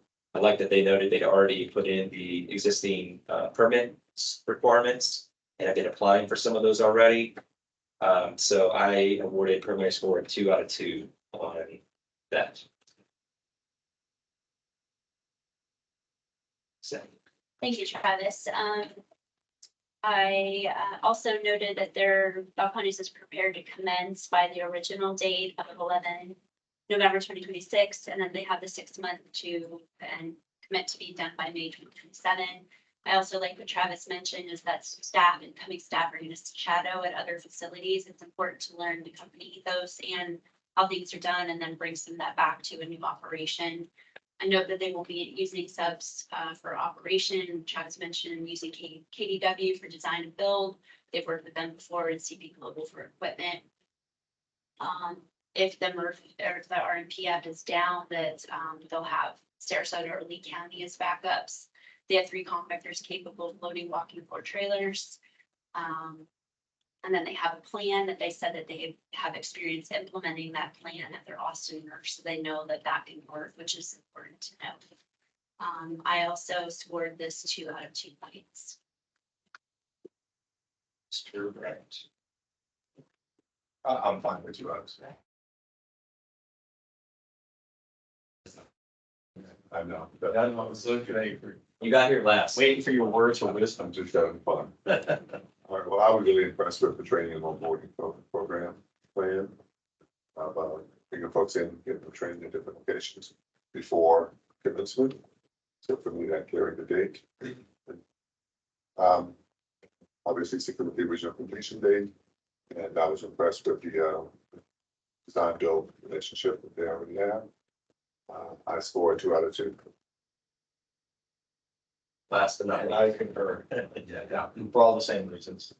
Okay, so Ms. Lisa, we are at a 2 out of 2 for other specific information with this meeting that commenced with state.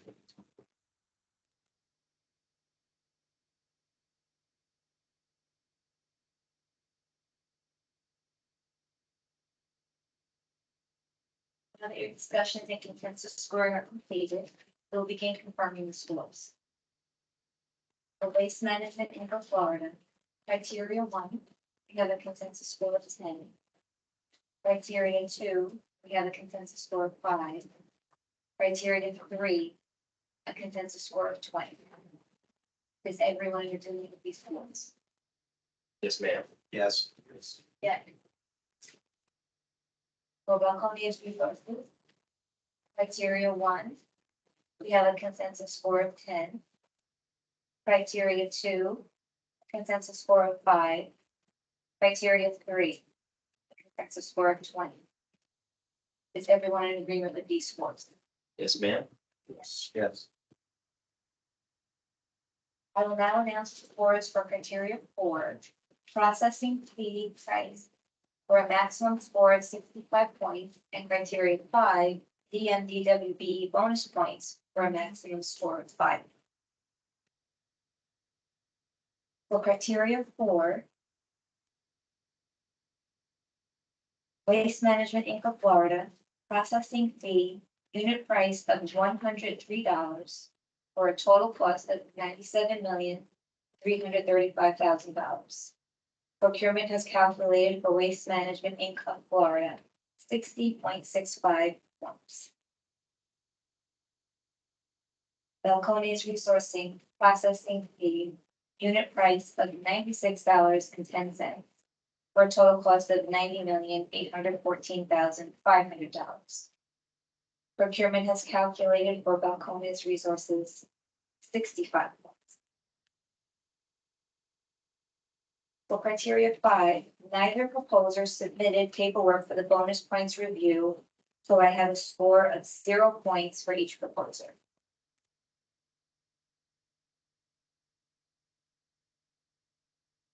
Since we have all the scores, I will now announce the total consensus score for each company. For Waste Management Inc. of Florida, Total consensus score of 95.65.